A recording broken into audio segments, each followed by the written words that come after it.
Hello students, good morning to all. तो बच्चे आज हम करेंगे वर्कशीट्स के क्वेश्चंस। देखो बच्चे, वर्कशीट्स जो मैंने आपको कल दी थी उसमें जो क्वेश्चंस थे बच्चे, ज़्यादातर क्वेश्चन जो थे बच्चे आपके, वो बच्चे आपके थ्योरेटिकल क्वेश्चन थे। और यहाँ पे जो बच्चे मैं आपको क्वेश्चंस कराऊंगा आज वो न्यूमेरिकल्स कराऊंगा, क्योंकि थ्योरेटिकल क्वेश्चन जो है बच्चे वो बहुत इजी हैं। और अगर आपने मेरे वीडियो लेक्चर्स को अच्छे से पढ़ा होगा और देखा होगा तो बच्चे वो सारे थ्योरेटिकल क्वेश्चन बच्चे आपके ऑटोमेटिकली हो जाएंगे। और एक्चुअली में जितने भी थ्योरेटिकल क्वेश्चन है वो सारे थ्योरेटिकल क्वेश्चन आपको कॉपी में करने हैं मेरे वीडियो लेक्चर्स को देख के समझ के। ये एक्चुअली में आपका होमवर्क है जो बच्चे स्कूल खुलने के बाद मैं आपके चेक करूँगा।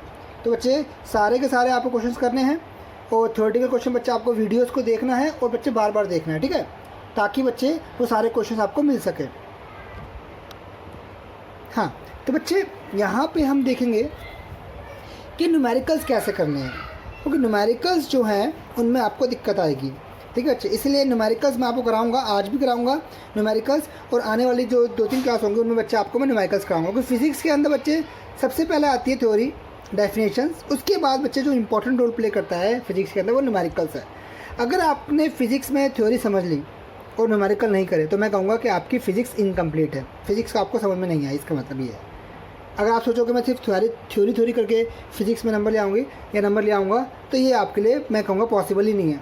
Without numerical physics is nothing. Numerical अगर आप कर रहे हो, आपके ऑटोमेटिकली न्यूमेरिकल हो रहे हैं फिज़िक्स में, तो मैं कहूँगा कि आपको फिज़िक्स समझ में आ गई, चाहे थ्योरी आपको हल्की से समझ में आए, पर अगर आप न्यूमेरिकल करो इसका मतलब आपको ऑटोमेटिकली समझ में आ ही गई है। तो सबसे पहले बच्चे आप मेरे वीडियोस लेक्चर को समझो, वीडियो लेक्चर्स को देखो और देखो कि मैंने वो जितने भी कॉन्सेप्ट्स थे वो कैसे समझाए हैं आपको। उसके बाद वो सारे जो थ्योरेटिकल क्वेश्चन हैं उनको आप बच्चे अपनी कॉपी में नोट करो और उनके आंसर फाइंड करने की कोशिश करो। और जो आपको समझ में आया बच्चे मेरे से पूछो। मेरे जो व्हाट्सएप पे पर्सनल नंबर है बच्चे, उस पर मुझे आप मैसेज कर सकते हो, नो प्रॉब्लम, कभी भी करो बच्चे, मैं आपको सारे डाउट क्लियर कराऊंगा, ओके, नो प्रॉब्लम। पर आप बच्चे पढ़ने की कोशिश करो। उसके बाद हम आते हैं अपने न्यूमेरिकल्स पे। बच्चे जो मेरी वर्कशीट्स है उस वर्कशीट के अंदर जो न्यूमेरिकल्स हैं उनके बारे में आज हम बात करेंगे कि हम न्यूमेरिकल्स कैसे करेंगे। बेसिक्स न्यूमेरिकल्स कराऊंगा आज मैं आपको, फिर ये जो वर्कशीट के न्यूमेरिकल हो जाएंगे उसके बाद मैं आपको थोड़े हाई लेवल पे लेके जाऊंगा, धीरे धीरे आपका लेवल बढ़ाऊंगा, अचानक से नहीं बढ़ाऊंगा, ठीक है, धीरे धीरे बढ़ाएंगे हम। फिर हम और न्यूमेरिकल्स करेंगे, फिर धीरे धीरे हम बच्चे इसकी कॉम्प्लेक्सिटी देखेंगे कि हम कितने कितने कॉम्प्लेक्स न्यूमेरिकल्स कर सकते हैं, ठीक है। तो हम एक बेसिक से स्टार्ट करेंगे और फिर धीरे धीरे अपने आप को ऊपर उठाएंगे, ठीक है। तो चलिए स्टार्ट करते हैं बच्चे। हम पहले बात करते हैं कि हम अपने कॉम्बिनेशंस ऑफ रजिस्टर्स का इक्विवेलेंट रजिस्टर्स कैसे निकालते हैं। बच्चे शॉर्ट आंसर टाइप जो क्वेश्चंस हैं जो मैंने आपको वर्कशीट दी है उसमें, उसका जो क्वेश्चन में 4th है वो देखिए। उसमें आपको बच्चे 3 फिगर दे रखे हैं, उन तीनों फिगर का इक्विवेलेंट रजिस्टेंस पूछा है। बच्चे बहुत आसान है।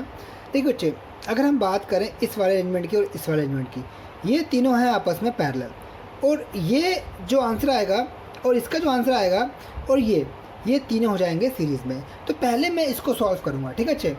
मैं बोलूँगा, इसको बोलूँगा बच्चे मैं R', इसको बोलूँगा R'। तो ये होगा बच्चा आपका 1/1 प्लस 1/1 प्लस 1/1, ठीक है। और अगर हम बात करें इसको सॉल्व करेंगे तो आंसर आपका आएगा बच्चे 3/1, ठीक है। सॉल्व करोगे तो आपका आंसर क्या आएगा 3/1। तो अगर मैं इसको R' को निकालना चाहूँ तो आपका आएगा 1/3। तो इसकी वैल्यू क्या आ गई बच्चे आपकी 1/3 आ गई। सिमिलरली अगर मैं इसकी निकालूं तो ये भी क्या आएगी बच्चे आपकी, इसको मैं कहूँ R', तो ये भी क्या आएगा बच्चा आपका R' भी क्या आएगा 1/3, क्योंकि दोनों क्या है बच्चे आपके सेम है। तो इसका आंसर भी आएगा 1/3, इसका आंसर भी आएगा बच्चा आपका 1/3 आएगा। तो इसका 1/3, इसका 1/3, ये हो गया बच्चा आपका कुछ इस तरह से बन जाएगा बच्चा आपका ये, ठीक है। ये है R' और ये बच्चा आपका R', और ये आपका 1 ओम। ये तीनों ये आपका R' क्या है, ये इसको मैंने कंबाइन कर दिया पैरेलली, तो बच्चा आपका आंसर है 1/3, ये R' हो गया। इसको कंबाइन कर दिया मैंने तो ये भी आपका R' हो गया। ये भी 1/3 है और ये भी क्या 1/3 है। अब बच्चे मैं निकालूंगा इन तीनों का कॉम्बिनेशन।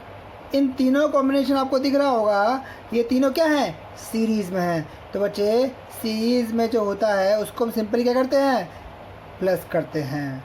तो मैं इन तीनों को कर दूंगा सिंपली प्लस कर दूंगा, तो ये आपका आएगा 5/3 ओम। तो टोटल रेजिस्टेंस जो आया इस पूरे सर्किट का वो क्या आया, 5/3 ओम आया। ठीक है बच्चे, तो अब बात करते हैं अगले क्वेश्चन की। तो बच्चे अब बात करते हैं सेकंड क्वेश्चन की। तो सेकंड क्वेश्चन में कुछ इस तरह से डायग्राम दे रखा है। देखो बच्चे, ये दोनों आपको दिख रहे होंगे सीरीज़ में है, ये दोनों दिख रहे होंगे आपके सीरीज़ में है। इन दोनों को सॉल्व करने पे आपका एक रेजिस्टेंस आएगा, मैं कहूँगा उसको R डैश।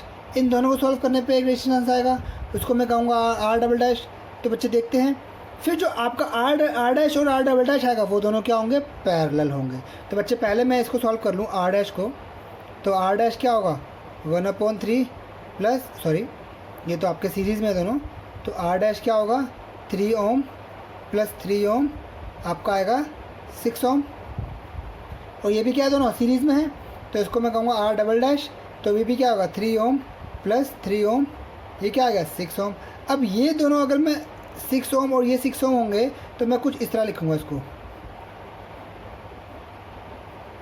ये आपका 6 ओम आ गया, ये आपका 6 ओम आ गया, ये आपका R डैश, ये आपका R डबल डैश, और ये आपका A और ये B। तो सर्किट मेरा ये था आपका, इसको मैंने बच्चे इसमें कन्वर्ट कर दिया। ठीक है बच्चे, अब तो आपको दिख रहा होगा दोनों क्या है, पैरेलल में है। तो बच्चे पैरेलल का तो आप जानते हो, ये आपका R ट्रिपल डैश 1/6 प्लस 1/6।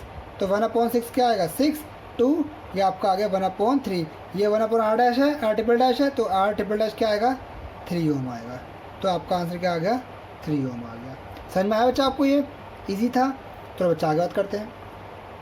देखो बच्चे यहाँ पे ये दोनों आपको दिख रहे होंगे पैरेलल, ये दोनों दिख रहे होंगे पैरेलल। इसको सॉल्व करने पे एक आंसर आएगा, इसको सॉल्व करने पे एक आंसर आएगा, और ये है ये आपका ये और ये तीनों हो जाएंगे सीरीज़ में। तो पहले इनको सॉल्व करेंगे, इन दोनों को सॉल्व करेंगे, फिर जो आंसर आएगा उन तीनों को लगा देंगे सीरीज़ में। तो बच्चे पहले निकालूंगा R डैश, तो वो क्या होगा 1/2 प्लस 1/2, 2/2 आंसर आएगा 1 ओम। ठीक है बच्चे, तो R डैश आ गया आपका 1 ओम।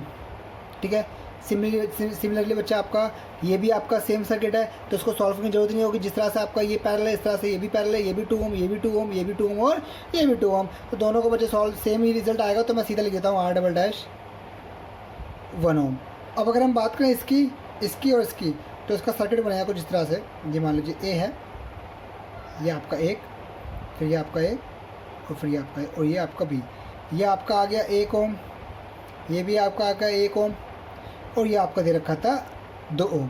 तो बच्चे आपका जो आंसर आएगा वो क्या आएगा 1। ओके, ये तीनों क्या है सीरीज़ में, तो 1 + 1 + 2 कितना होता है 4 ओम। तो आंसर कितना आ गया बच्चा आपका 4 ओम आ गया। तो बच्चे यहाँ पे हमने देखा किस तरह से हमारे रेजिस्टेंस को, इक्विवेलेंट रेजिस्टेंस को हम सॉल्व कर सकते हैं। कि आपका सर्किट दे रखा है, उस सर्किट को कैसे सॉल्व करना है, पहले आप चेक करिए कि वो पैरेलल में है सीरीज़ में। देखो बच्चे एक बात मैं आपको बताता हूँ कि ये पता कैसे लगाएं कि ये सीरीज़ में है या पैरेलल है।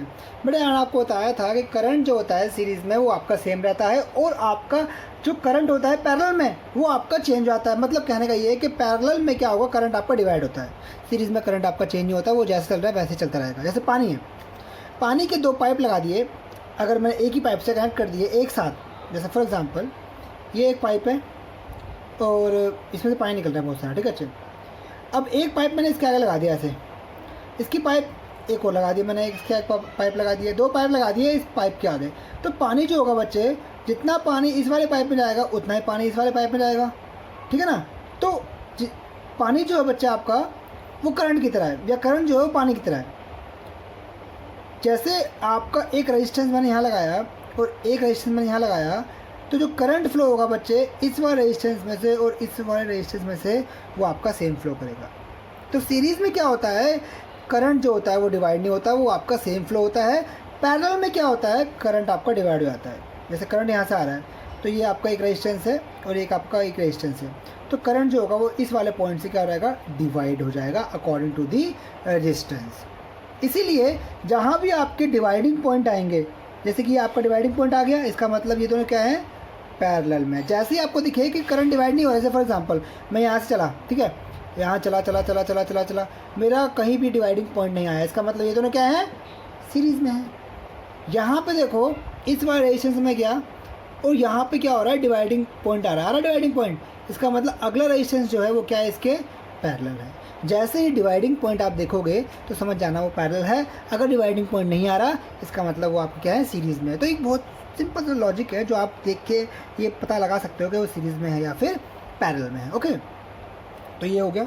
चलिए बच्चा अब अगले न्यूमेरिकल की बात करते हैं कि अगला न्यूमेरिकल कैसे होगा। तो बच्चा अगला न्यूमेरिकल लॉन्ग आंसर में से है जो बहुत इंपॉर्टेंट क्वेश्चन है बच्चा आपका। ये क्वेश्चन क्या कहता है, कहता है आपको एक सर्किट दे रखा है, ये 4 ओम का रेजिस्टेंस है, ये 4 ओम का रेजिस्टेंस है, ये आपका 6 ओम का रेजिस्टेंस है और ये आपकी 6 वोल्ट की बैटरी है। ये आपका रेजिस्टेंस लिखा हुआ है यहाँ पे, ओम लिखा हुआ है यहाँ पे, ये ओम नहीं है, आप इसको ठीक कर लेना अपने वर्कशीट के अंदर। ये बच्चा आपका वोल्टेज है, ठीक है, पोटेंशियल डिफरेंस है 6 वोल्ट का। आपको पूछा है कि टोटल इफेक्टिव रेजिस्टेंस क्या होगा, इस पूरे सर्किट का टोटल रेजिस्टेंस क्या होगा, जैसे कि अभी हमने सर्किट सॉल्व किया है वैसे ही आपको सॉल्व करना है। और पूछा है इसका पोटेंशियल डिफरेंस क्या होगा इस वाले रेजिस्टेंस के अक्रॉस और इस वाले रेजिस्टेंस के अक्रॉस, ठीक है। ये आपका सॉरी 2 है, ठीक है। इस वाले रेजिस्टेंस के अक्रॉस और इस वाले रेजिस्टेंस के अक्रॉस इसका रेजिस्टेंस पोटेंशियल डिफरेंस क्या होगा। सबसे पहले बात करते हैं टोटल रेजिस्टेंस क्या होगा।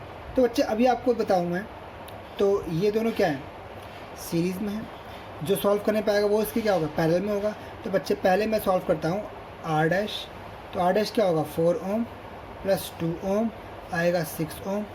फिर निकालूंगा बच्चे में आर डबल डैश, ठीक है। अच्छा वो क्या होगा बच्चा आपका 1 ये आपका आ गया 6 ओम और ये 6 ओम, दोनों क्या है बच्चा आपके पैरेलल, तो 1/6 प्लस 1/6 ये आएगा 2/6। इसको सॉल्व करेंगे तो फर्दर आएगा 1/3 ओम। तो बच्चे आपका आर ये पैरेलल में है, तो आर डबल डैश क्या आएगा बच्चा आपका 3 ओम आएगा। आर डबल डैश क्या आएगा बच्चा आपका 3 ओम आएगा, मतलब पूरे सर्किट का जो रेजिस्टेंस है वो कितना है 3 ओम है। ओके, अब हम बात करते हैं बच्चे इस पूरे सर्किट की करंट की। बेटा यहाँ पे हम निकालेंगे करंट, इसको सॉल्व करने से पहले मैं करंट निकालूंगा, ठीक है। तो बच्चे हम जानते हैं करंट का फॉर्मूला क्या होता है according to Ohm's law, V बराबर होता है बच्चा आपका I इंटू आर, ठीक है। ओम्स लॉ के अकॉर्डिंग बच्चे V बराबर क्या होता है I इंटू आर होता है। और बच्चे पूरे सर्किट का पोटेंशियल डिफरेंस कितना है 6 वोल्ट है, ठीक है बच्चे।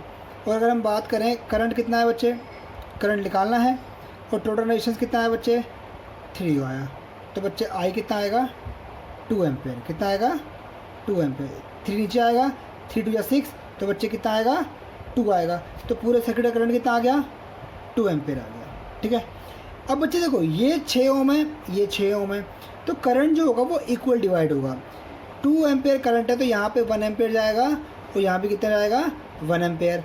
तो इसके अंदर कितना करंट होगा 1 एम्पेयर, इसके अंदर करंट कितना होगा 1 एम्पेयर, क्योंकि सीरीज़ में आपका करंट क्या होता है सेम होता है। दोनों का सर्किट का दोनों रेजिस्टेंस का करंट क्या होगा 1 एम्पेयर होगा। इसका मतलब अगर मैं इसका पोटेंशियल डिफरेंस निकालना चाहूँ, पोटेंशियल डिफरेंस ऑफ 4 ओम वाले रेजिस्टेंस का, ठीक है, वो क्या होगा बच्चे हम जानते हैं V बराबर क्या होता है I इंटू आर। आई दोनों क्या है बच्चे 1 एम्पेयर है और रेजिस्टेंस कितना है इसका 4 है, तो कितना आएगा 4 वोल्ट आएगा। अगर मैं इसका निकालूं तो PD 2 ओम वो भी क्या होगा I इंटू आर होगा, क्योंकि V बराबर क्या होता है I इंटू आर होता है। V बराबर क्या होता है I into R, potential difference का मतलब क्या है V है, ठीक है बच्चे। तो I कितना है, इसका करंट भी कितना होगा, इसका करंट भी 1 एम्पेयर होगा। और रेजिस्टेंस कितना है बच्चे इसका 2 है, तो बच्चे पोटेंशियल डिफरेंस कितना आ गया 2 वोल्ट आ गया। इसका मतलब इसका पोटेंशियल डिफरेंस होगा 2 वोल्ट, इसका पोटेंशियल डिफरेंस होगा 4 वोल्ट का, ठीक है जी। तो ये आपका हो गया, ठीक है जी। अब हम आगे बात करते हैं।